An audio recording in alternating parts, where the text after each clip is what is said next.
Boa tarde, meus amigos, boa tarde, minhas amigas.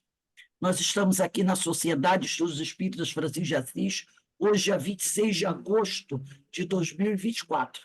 Nesse horário, nós estudamos essa obra, Recordações da Mediunidade de Ivone do Amaral Pereira. Nós estamos aqui estudando o capítulo, deixa eu abrir aqui, Os Arquivos da Alma, de Ivone do Amaral Pereira. Nós já estamos um pouquinho mais avançados, né, nesse capítulo, e hoje vamos dar continuidade a ele. Mas antes de nós iniciarmos, eu vou pedir, Carmen, você pode fazer a nossa prece de abertura, minha amiga, por favor? Feita.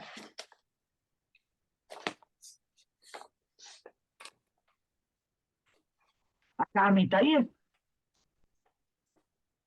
Uhum. Denise, então, Denise, faz a nossa prece de abertura, por favor, Denise.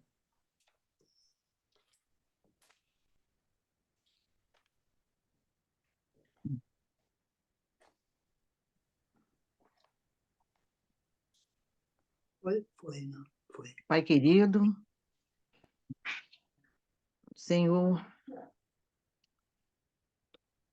e Criador de tudo e de todos, de infinita misericórdia, justiça e bondade. Agradecemos, Senhor, mais uma oportunidade de estudos, em que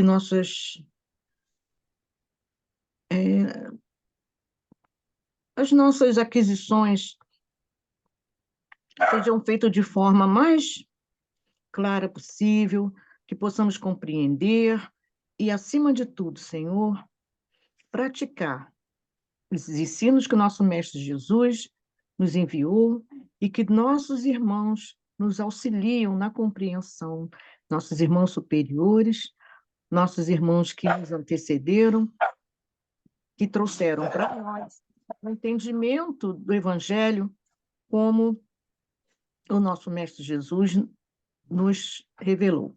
Então, Senhor, só temos a agradecer a nosso Pai Celestial essas oportunidades e que possamos apreender todos esses ensinamentos da melhor forma possível. Permaneça em nossos corações, Senhor, nos inspirando, nos apoiando e que possamos exemplificar todos esses ensinamentos. Graças a Deus. Graças a Deus. Vamos dar continuidade aqui aos nossos estudos, tá? Então, vamos lá, vamos para esse capítulo. De certa feita, ela contou, né, que ela fez aquela cirurgia do perispírito, né? E que ela ficou depois, ainda depois da cirurgia, ainda alguns meses, como se estivesse no coma.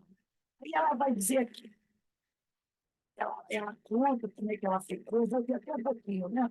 Quando ela disse assim, auxiliava o médico duas outras entidades desconhecidas para mim, ao passo que eu e o espírito, durante a operação, permaneceram sobre uma mesa frente às mesas de operação dos modernos hospitais, acima do corpo carnal.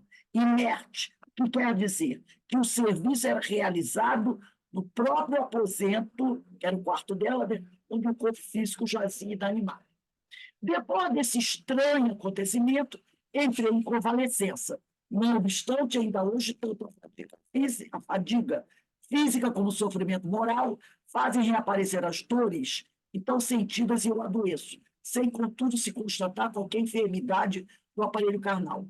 Detalhe curioso para os observadores da personalidade humana. Durante o estado agudo da inconsciência sobrevinda, eu perdi a lembrança da minha atual personalidade. As raras vezes que pude falar daquele estado, segundo informações das pessoas que me assistiram, eu me reconhecia com a personalidade de minha existência passada, filha de Charles, o nome dele. Porém, quando ela se suicidou, se jogou do mar, Não era Charles, tá? A última existência dele verificada no século XIX, não era esse o nome dele, Charles. E aí, é aqui que nós vamos conversar hoje. De certa feita, contaram-me mais tarde, sentei no leito e pedi apetrechos de escrita. Isso é que a família contou para ela, né? Que ela um dia sentou e pediu um caderno, papel e lápis para escrever. Pus-me escrever naturalmente, disseram, fazendo de uma almofada o apoio necessário. Escrevia lentamente, qual aluno na aula de ditado, ouvindo a tese apresentada pelo professor.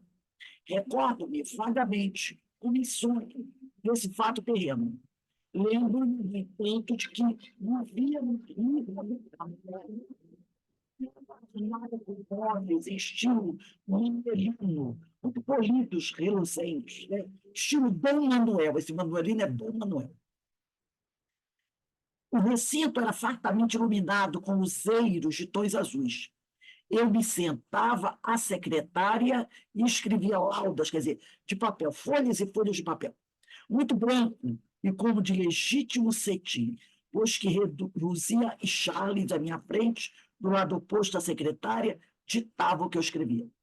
Apresentava-se ele profundamente triste e trajava-se de branco luminoso, com indumentária nobre do século XVI, época em que viveu na França e foi sacrificado na célebre Matança dos Huguenotes. Esse ditado, né? Esse é aquele evento, né? A Noite de São Bartolomeu. Esse ditado foi uma mensagem explicando meus erros por mim cometidos, outrora, e suplicando-me que prosseguisse na marcha reabilitadora, entregando-me à causa de Jesus. Com todas as renúncias, pois para tal situação, fora que eu reencarnara. Então, ela reencarnara para se reabilitar e trabalhando na seara de Jesus, né? E com todas as renúncias, pois para tal situação fora que eu reencarnara.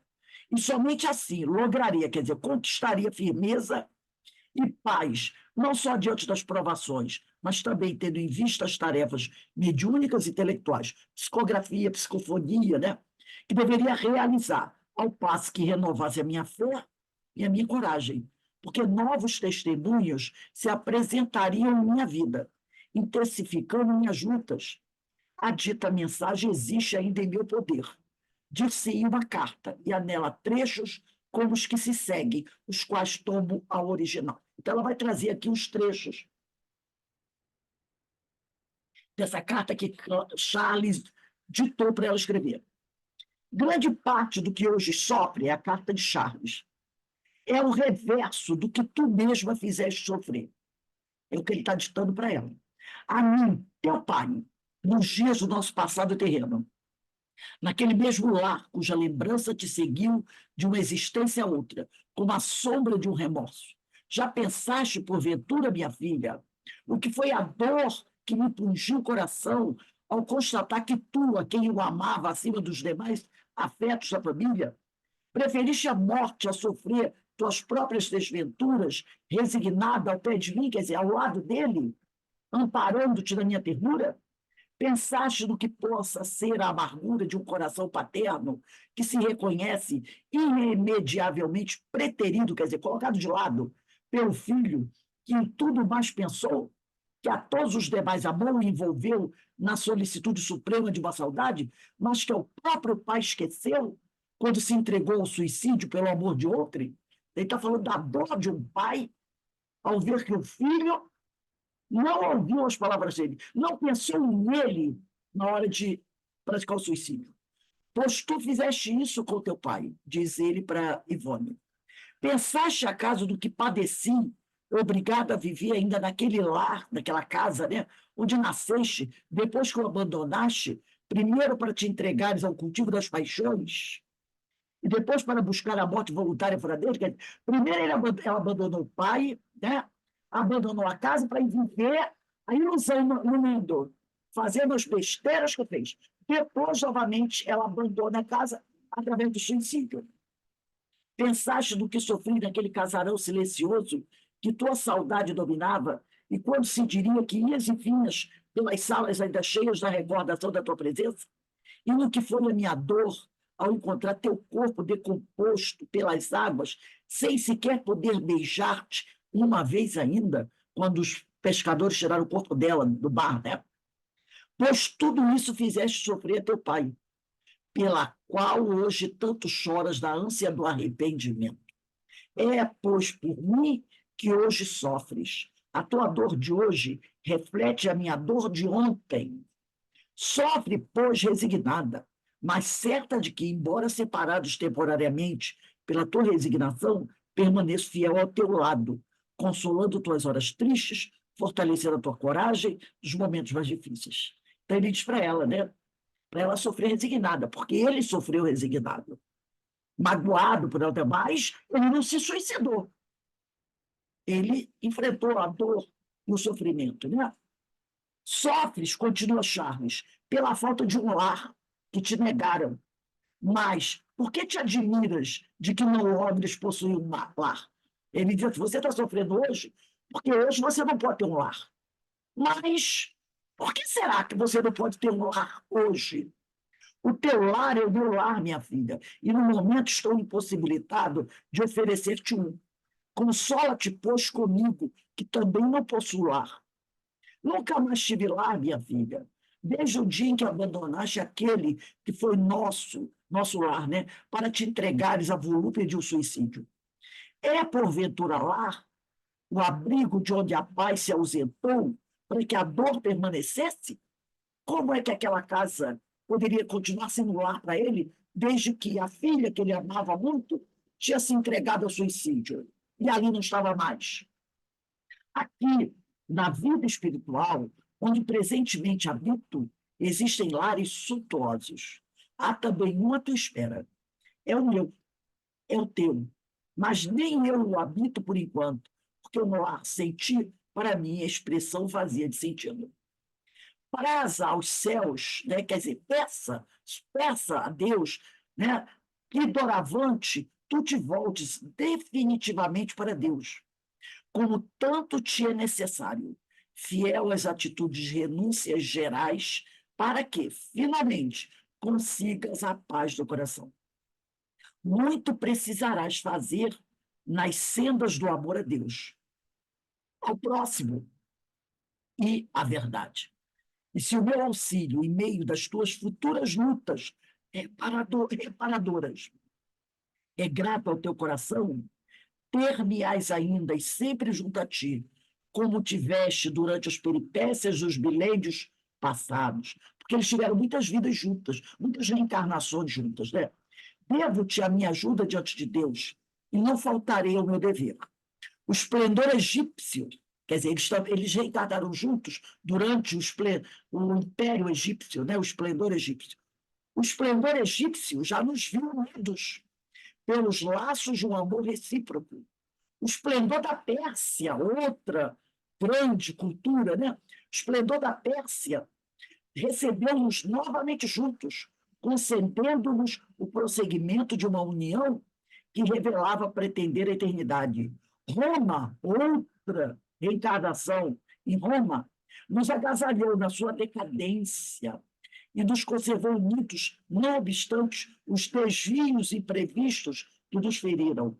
Chegou a Idade Média, a face do mundo se transformou, mas nossos corações se conservaram fiéis ao antigo sentimento. Depois, só aí ele já disse 4 reencarnações: Egito, Pérsia, Roma e a Europa, Idade Média. Agora ele vem com a Renascença, também lá, né, na Europa. Chegou, aí ele diz aqui, depois a Renascença, só aí já são 5 reencarnações, saudosa, que tanto nos viu sofrer e chorar. E após o século dos filósofos, e finalmente o século XIX, mais 6 reencarnações, gente, 6, né? Foram 3 no período antigo, né? Egito, Pérsia, Roma, depois Idade Média, Idade Média, Renascença, e agora século né, no século XIX. E, finalmente, o século XIX e a Espanha, como vês, minha filha, o século XX nos poderia contemplar definitivamente redimidos pelo amor. Mas teu suicídio de ainda ontem separou-nos, afastando por um tempo imprevisível a felicidade com que sempre sonhamos e que tão penosamente vimos procurando. Quer dizer, depois de 6 reencarnações, se ela não tivesse se suicidado, agora, no século XX, eles poderiam estar se encontrando. Ela, de repente, ainda como Ivone Pereira, e ele poderia ter reencarnado junto com ela, para consolidar esse amor. Mas ela se suicidou. Mais tempo a coisa vai se prolongar, né? Então, ele diz aqui, ainda assim não te deixo ao abandono, porque mesmo quando separados pelo rigor de uma existência terrena, isolada, é a atual reencarnação dela, revelo-me a ti, como presentemente faço. Dia virá, porém, em que te poderei apresentar diante de Jesus, em comunhão plena com ele, por meio da prece para rogar-me. Quer dizer, quem sabe agora, né? Já que a reencarnação dela com Ivone, ela levou até o fim. Quem sabe a próxima reencarnação, eles podem estar juntos, né? Aí ele diz aqui, quero te apresentar diante de Jesus, em comunhão plena com ele, por meio da prece para rogar-me. Aí a prece que ele vai fazer. Senhor, eis que vencemos o pecado e a morte, relativo a essa reencarnação, né? E a outros que eles possam ter no futuro para consolidar esse processo evolutivo, né? Senhor, eis que vencemos o pecado e a morte. Abençoa-nos na glória do teu amor. E em nossas almas, nesse dia, certamente ecoarão palavras idênticas àquelas dirigidas a Maria, prosternada a seus pés. Perdoados, Maria de Magdala, perdoados são os teus pecados, porque muito amaste. Que Maria, quando desencarna, ela, chegando ao plano espiritual, ela é recebida pelo próprio Jesus. E ele diz para ela, perdoados são os teus pecados, porque muito amaste. E Afonso, minha filha, e depende de ti, e não de mim, a glória desse dia. Por quê? Porque ele está há 6 reencarnações ao lado dela. Em algumas, ele também fez besteira. Não foi só ela, né? Mas nas últimas, ele veio se redimindo. Mas ela continuou nesse descaminho. E a última reencarnação, né, do século XIX, poderia ser aquela que mudaria o rumo dessa história. Mas aí ela se suicida. Então, o que poderia ter sido muito bom no século XX, ela como Ivone e ele encarnando como pai dela, ou como um marido, irmão, seja lá o que for, não aconteceu, por causa do ato dela do século XIX. Essa reencarnação, ela passou, como ele disse aqui, né, sozinha, né, numa existência, ó, quando ele diz aqui, isolada, né, porque ela sentia muito essa questão de não poder ter uma família. Então, ela sentia falta desse amor, né? Desse carinho, dessa presença, de ter uma família, de viver harmonicamente, né? Naquele grupo que ela sonhava. Mas ele diz aqui, ó, mesmo quando separados pelo rigor de uma existência terrena e isolada, mas mesmo assim, ele estava ao lado dela, dando a ela aquela força. E ele diz: quem sabe agora que ela venceu essa etapa, na próxima reencarnação, eles possam estar juntos, e mais 2, 3, até que um dia. Aí ele diz aqui, ó, dia virá. Ele não está dizendo que vai ser na próxima reencarnação. Talvez a próxima reencarnação seja a primeira, depois de muito tempo, que eles venham juntos. Ou depois, porque teve aquela do século XIX, né? Passada do século XX, a próxima reencarnação, talvez eles venham juntos ou não. Mas, mais tarde, virão juntos, com certeza em outros, para aprimorar esse processo evolutivo. Para que um dia, como ele diz aqui, ó, dia virá no futuro, porém, em que te poderia apresentar diante de Jesus em comunhão plena com ele, quer dizer, livre de todas as dificuldades da vida, né? Depois que ela reparou tudo isso, todos os erros dela. E aí ele faz essa prece a rogar, né, a Deus que isso seja possível. Eu trouxe aqui para vocês um texto do livro Memórias de um Suicida. O capítulo, quem quiser buscar, é belíssimo esse capítulo, belíssimo. É Vinde a mim. Quem quiser procurar, lá no Memórias do Suicida, procura esse capítulo, Vinde a mim. Esse capítulo, ele trata quem está... Deixa eu pegar aqui. Peraí, aqui. É de um espírito. O nome dele é Aníbal. Foi um espírito que também ele conta nesse capítulo a trajetória dele ao longo da história. Como ele falou, o Charles falou, lá do Egito, da Pérsia, de tudo que ele vai contando, né? Da trajetória dele, dos erros cometidos. Depois do processo de reparação, as renúncias de sofrimento, até que ele se torna um trabalhador de Jesus. E ele vem para auxiliar aqueles espíritos suicidas, aqueles réprobos, como Ifônio. E ele faz, o tratamento que ele propicia aqueles espíritos é maravilhoso, é lindo, né? É lindo. Ele faz o tratamento com os ensinamentos de Jesus na tela, como se fosse numa tela. Então, eles veem aquelas passagens dos ensinos de Jesus através de um cinema, né? As cenas, é lindíssimo. E eu tirei um trecho, né? Da palavra dele para vocês. O nome dele é Aníbal. Está lá no capítulo Vinde a mim, livro Memória Suicida.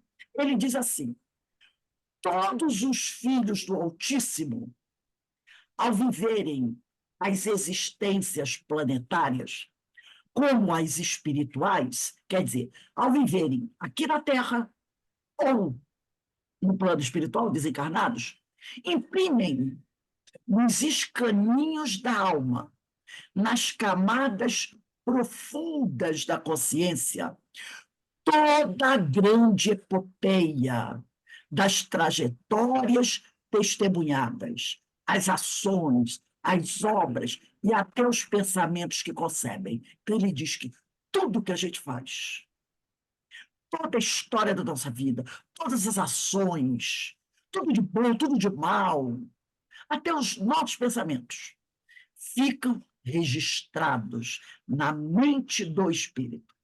Tudo que a gente faz aqui no planeta como encarnado e tudo que a gente faz no plano espiritual quando estamos na erraticidade. Tudo fica detalhadamente registrado. Sua longa e tumultuosa história encontra-se neles próprios gravada na nossa consciência, né? Como a história do globo, onde já vivemos, se acha arquivada nas camadas geológicas e eternamente reproduzida, fotografada, igualmente arquivada nas ondas luminosas do éter, do fluido cósmico, através do infinito do tempo. Por sua vez, o corpo astral, nosso perispírito, envoltório que trazemos presentemente como espíritos livres do fardo material, aparelho delicadíssimo e fiel. Poderíamos dizer aqui até o nosso corpo mental, né? Aparelho delicadíssimo e fiel, cuja maravilhosa constituição ainda não sois capazes de compreender, registra com nitidez idêntica os mesmos depósitos que a consciência armazenou através do tempo. Arquiva-os em seus arcanos, reflete-os ou expande-os conforme a necessidade do momento, tal como fiz agora, bastando para isso a ação da vontade educada, porque ele contou para ele, para aquelas pessoas que estavam, aqueles espíritos que estavam ali, suicidas, toda a história da vida dele, retirando do seu inconsciente, né, do profundo da sua mente, toda a história, né? Então ele colocou ali como uma grande tela tudo que ele mostrou para eles, né? E ele diz aqui, ó, e reflete-os, ele refletiu, ele jogou para eles tudo que se passou com ele, toda aquela história, como um filme, conforme a necessidade do momento, tal como fiz agora, bastando para isso a ação da vontade educada. Foi através da vontade dele que ele expôs para eles a história da vida dele, numa tela, arrancando da sua mente, para que todos. Mediúnico. Aí ele diz aqui, ora, se tivesseis educadas as faculdades da vossa alma, se cursando universidade na Terra, Meu Deus. tem alguém aí com o microfone aberto, por favor, desliga.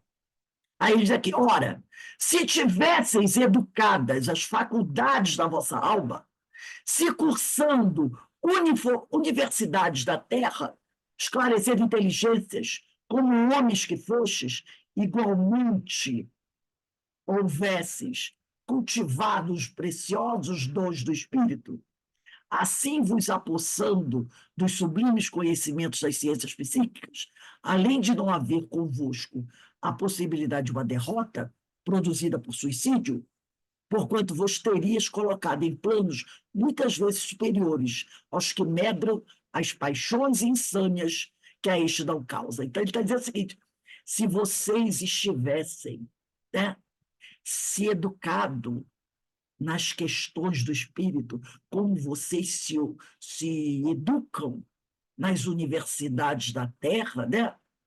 Vocês hoje poderiam estar esclarecendo outros homens, né? Vocês poderiam estar ajudando outros homens.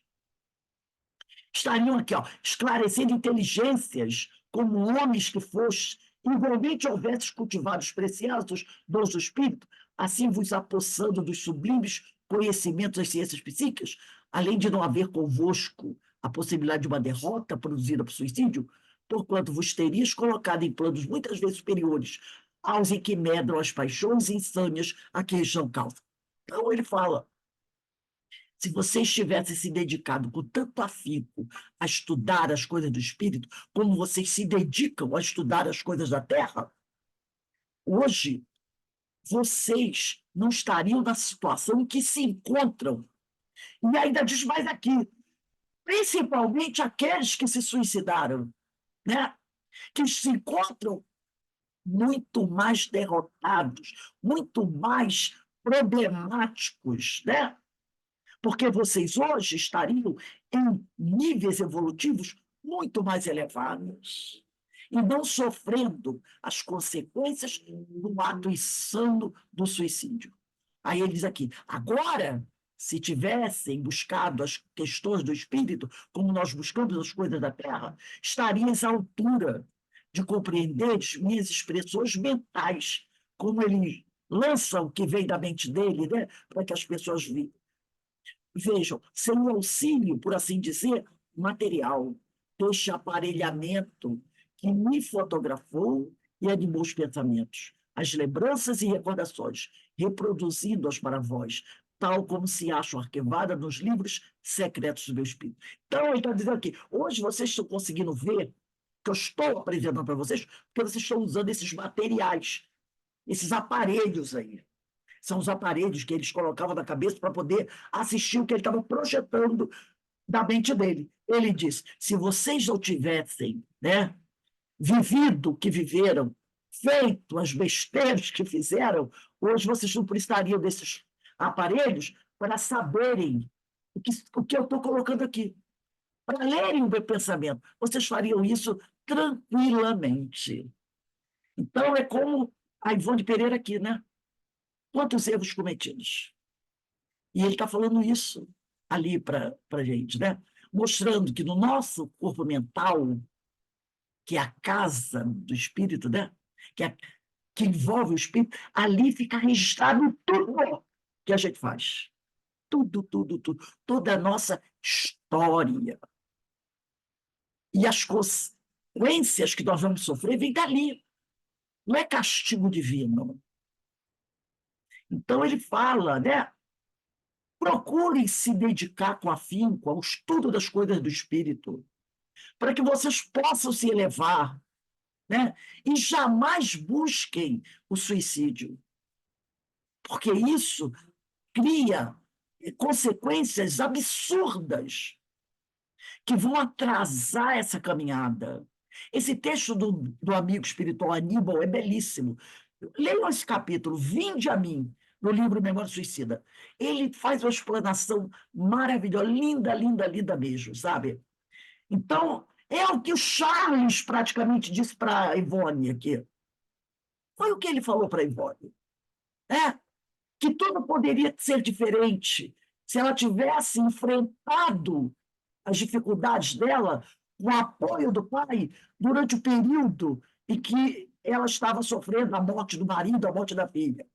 Se ela não tivesse buscado o suicídio, mas ela buscou. E aí complicou tudo, né? Então, o que o Aníbal disse para os companheiros foi mais ou menos o que o Charles disse para a Ivone. Vamos continuar aqui na Ivone. Ela diz assim. Aí o Charles diz assim para a Ivone: segue, pois, a tua jornada de reparações. Repara, ele diz jornada.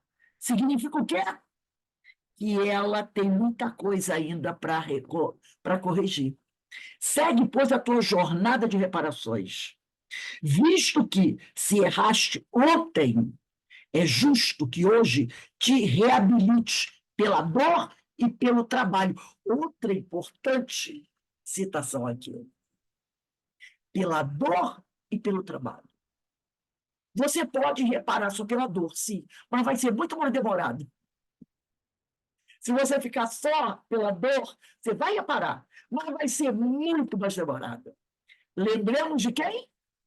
Paulo de Tarso. Reparou seus erros pela dor e trabalhou com isso. O que Jesus disse sobre Maria de Magdala?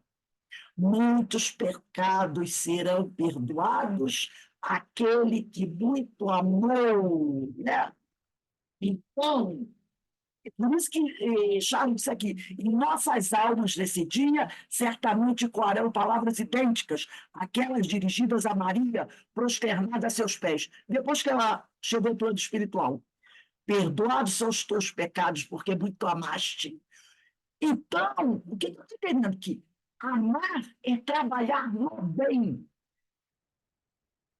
Então, se eu trabalho no bem, eu estou o quê? Reparando os erros do passado. Reparo pela dor e pelo trabalho, que é pelo amor. Porque muitos pecados serão perdoados a quem muito amar. Não sofrerás, continuou Charles, sozinha. Teu pai de ontem, teu pai de sempre, seguirá teus passos. Porque nunca aqueles que nos amam nos abandonam. Só avisando, quanto possível, os espinhos que te ferirem o coração. Ouvirás o murmúrio da minha voz como outrora, naquele lar que era nosso durante tua infância, quando eu te adormecia nos meus braços à beira ou à beira do teu berço. Uma vez terminada a escrita, e ela estava psicografando, né? Que foi longa, deitei-me novamente no meu leito de dor e voltei ao estado de coma, sem haver pronunciado um monossílabo, com quem quer que fosse. Após a operação do perispírito, despertei e entrei em convalescença, mas não conseguia falar. A voz não vibrava, não tinha volume. Dir-se-ia que aquelas fibras perispirituais luminosas que eu vira rompidas, que foram religadas pelos cirurgiões espirituais, mas ainda não de todo normalizadas, impediam a vibração vocal. Eu continuava sentindo dores constantes na região do coração, enquanto o cérebro se ressentia de vacuidade e fraqueza. Lentamente, porém, foi melhorando o volume da voz. Estava lenta e baixa, como um murmúrio. Mas somente no fim de um ano tornou ao normal. Nesse período de convalescência, encaminhou-se às minhas mãos o belo livro concedido pelo espírito Emmanuel ao médio Francisco Cândido Xavier, Paulo Estevão, o qual eu considero, olha o que ela diz aqui sobre essa obra, hein? O qual eu considero a mais importante obra concedida aos homens pela espiritualidade superior, depois da codificação do Espiritismo. Então, ela considera a mais bela, a mais importante obra concedida aos homens pelos espíritos imortais, né? Depois da codificação do Espiritismo. Li-o, reli-o, estudei-o com a alma voltada para o céu. Quer dizer, ela leu várias vezes esse livro. Não foi uma vez só, não. E eu vi uma vez de um amigo espiritual dizendo que, pelo menos uma vez no ano, ou de 2 em 2 anos, nós devemos reler esse livro. Pelo menos de 2 em 2 anos, nós devemos reler esse livro. Né? Então, ele diz aqui, ó, li-o, reli-o, estudei-o com a alma voltada para o céu, e ali encontrei não apenas legítimo conforto para o coração, mas também orientação nova para a minha vida. Ao terminar sua leitura e meditação, senti-me como que ressurgida para Deus. Por sua vez, a lembrança das cenas do meu suicídio na passada existência e as revelações concedidas pelo espírito Charles durante o transe, acima citado, a certeza do seu amor imortal, da sua proteção constante, explicando-me as razões do acúmulo das provações que me feriram, infundiram-me coragem nova, foram outros tantos bálsamos que me revigoraram. Eu tinha a impressão de que acabara de reencarnar para a existência nova. Aprendi com Paulo de Tarso, naquele livro, novos roteiros. Realmente, essa obra de Paulo de Tarso nos mostra caminhos, né, que a gente deve ter, deve seguir. E uma das coisas, pelo menos para mim, né, eu vejo sempre, eu fico olhando, né, Paulo, porque às vezes a gente se coloca muito como vítima, né? Sofrendo, sofrendo, sofrendo, né? Muito. Ah, eu estou sofrendo muito, eu não tenho forças para me reerguer. Né? A gente fala muito isso. Ah, eu tô caindo na estrada. Ah, meu Deus, a minha vida é muito difícil. Mas Paulo não fez isso. Paulo tinha um espinho na carne, né? Que ele disse assim: eu tenho um espinho na carne. Que era o quê? A lembrança de tudo que ele fez. Esse é o espinho na carne que Paulo tinha. A lembrança dos erros cometidos. Mas em nenhum momento, ele sentou na beira do caminho para chorar o leite derramado, para chorar os erros que ele cometeu. Nunca, nunca fez isso. Ele sofreu muito, mas ele trabalhou muito. E qualquer um que aparecesse e sugerisse para ele: para um pouco, Paulo, não vai com tanta sede ao pote, Paulo, ele não reconhecia. Ele sabia o que ele tinha que fazer, e ele fez. Ele, assim como Maria de Magdala, né? Para eles dois, serve essa frase: muitos pecados são perdoados para quem muito amar. Para os dois servem essa frase, porque eles dois amaram muito e, com isso, apagaram muitos dos erros. Né? Então, ela diz aqui, aí, ele fala aqui, né? Aprendi com Paulo de Tarso naquele livro Novos Roteiros, Decisões Novas, para a minha experiência terrena. Em verdade, eu nunca desejara outra coisa, senão me dedicar definitivamente à doutrina espírita, afastar-me das lutas mundanas, das incompreensões, viver exclusivamente para Deus, e minha própria mediunidade, desde muito era aplicada nos serviços severos da mesma doutrina. No entanto, minhas provações, que desafiaram todas as possibilidades de alívio e resistência, perturbaram meu desempenho mediúnico durante muito tempo. Durante muito tempo, o desempenho mediúnico dela foi dificultado pelas provações que ela tinha que passar. Tendo eu reconhecido, então, que me cumpria realizar tarefas no campo espiritual, não suave e comodamente, mas em plena luta. Foi o que Paulo também descobriu, que o modo que ele tinha de reparar tudo que ele tinha feito de errado ia ter que ser através de muita luta, de muito sofrimento. Não ia ser com suavidade, né? Mas em plena luta, gracejando contra as marés do infortúnio, das opressões, da má vontade do mundo a meu respeito. Assim, reanimada, eu me predispus novamente ao trabalho espírita, em geral, que praticava desde muito antes, aguardando os novos testemunhos, as novas dores, novos sofrimentos, anunciados pelo amigo Charles, os quais, com efeito, logo depois exigiram de mim todos os valores morais de que eu seria capaz. Então, a Ivone coloca aqui que a vida dela sempre foi muito, muito difícil. Muitas, vamos dizer assim, incompreensões, até mesmo de espíritas, né, que não aceitaram inicialmente as obras por ela psicografadas, primeiro porque pareciam coisas assim fantásticas, né? Pareciam coisas, e ainda tinha a questão da mulher, né?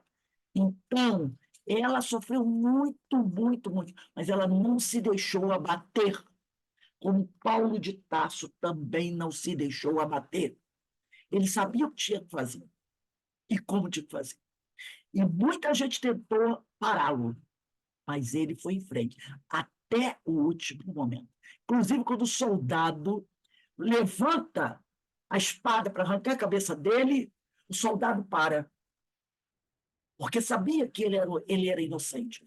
Ele olha para o soldado e diz: cumpra com a sua obrigação.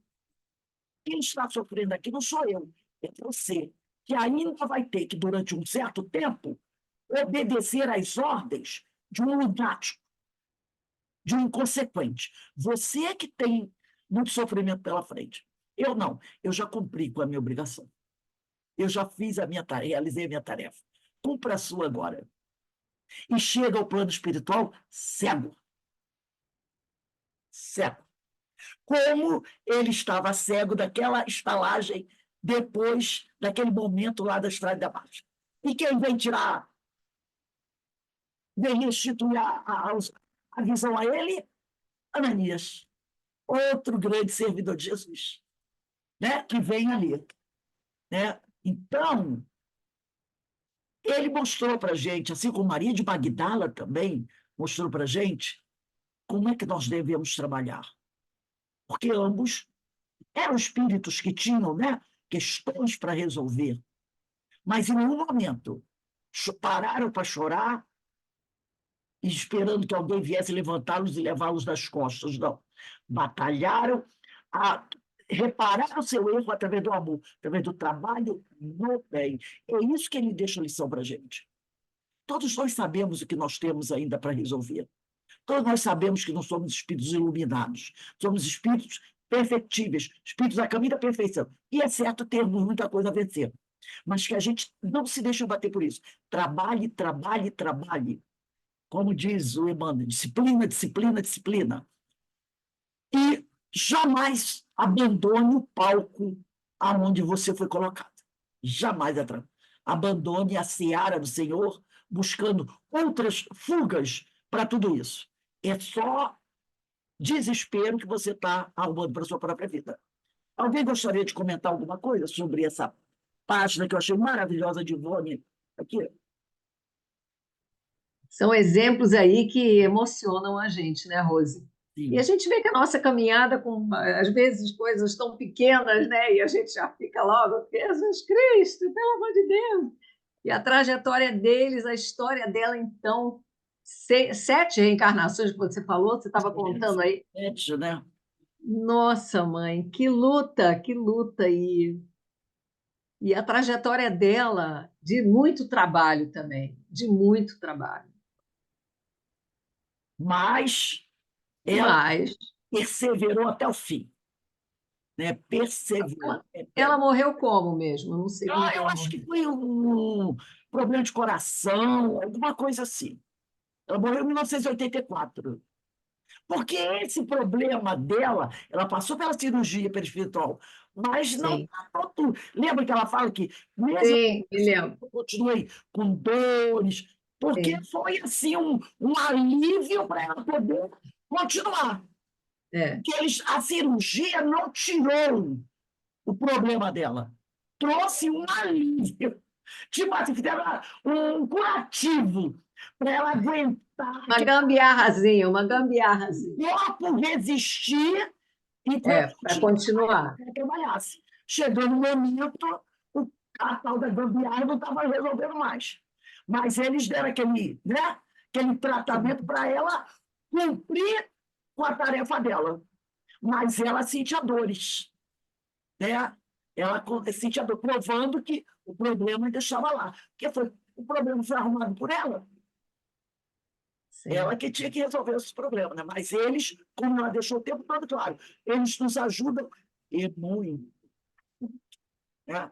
Então, é um depoimento belíssimo de Ivone, muito, muito bonito. de Charles aqui também, de Paulo de Tarso, né? Do livro Sim, do sim. Estevão, porque, olha, são duas cenas fantásticas para mim, de Paulo de Tarso. Aquela em que a Abigail, né, que era a noiva dele, diz para Sim. ele assim: é meu irmão. Na hora que que Estevão está lá caído todo morto, e ela olha e grita: é meu irmão. Emmanuel, relatando, né, o que ele sentiu naquela hora, aquela coisa que assim, puxaram o meu tapete. O desespero dele olhando para a plateia, sonhando que ninguém tenha ouvido ela dizer aquilo, porque todo mundo sabia que era a noiva dele, né? O desespero dele, com medo de que toda a vida dele, naquele momento, fosse pelos ares, nome, título, anseios, sonhos, ambições de poder. Aquela mulher que ele amava disse a palavra que destruiria a vida dele. É meu irmão. Nossa!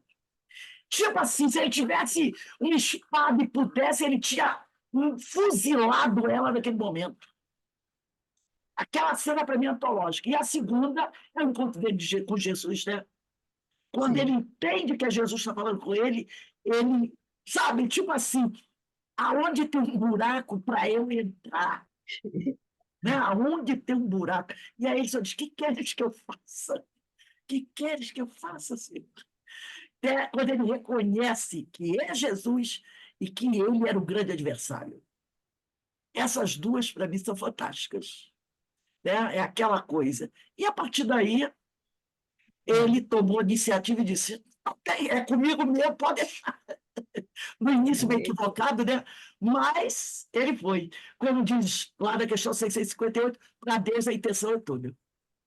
Mesmo ele querendo trazer todo o cristianismo através da violência, que ele diz: deixa comigo, vai virar todo cristão. Ele era pela violência, que era o que ele conhecia. Mas a intenção é tudo. Deus entendeu o que ele queria. Então apareceu alguém e disse: vamos levá-lo lá para o deserto, deixa 3 anos lá.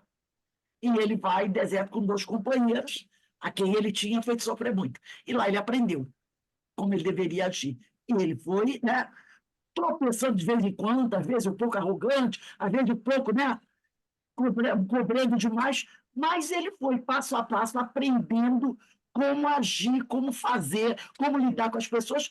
É um trabalho maravilhoso. é, O Vasco, realmente. realmente, né? Um grande exemplo a ser seguido. É o que ele está aí. Sim, Então, gente, a gente só tem a agradecer a Deus essas lições extraordinárias, né? Eu achei esse encerramento desse capítulo fantástico. Realmente, a Ivone Pereira deixa para a gente, sabe, uma mensagem, uma coisa belíssima, e os arquivos da alma, né? Esse capítulo maravilhoso. Então, dia 2 de setembro, nós vamos. Bota a data aí, gente. 2 de setembro, capítulo Materializações. Tá bom? A gente volta aqui. Muita coisa bonita. Daqui a pouco tem a nossa palestra pública, né? O tema de hoje é Fenômeno Mediúnico, do livro Religião dos Espíritos. Está tudo encaixadinho, bonitinho. Daqui a pouco eu volto. Carmen, você faz a leitura do Prepare a Prece? Tá bom, minha amiga? Então, só temos a agradecer a Deus, agradecer a Jesus, aos amigos espirituais, a Ivone Pereira, por essa oportunidade que estamos tendo aqui de aprender e crescer um pouco mais. Devagarzinho a gente chega lá. Que o Senhor nos abençoe.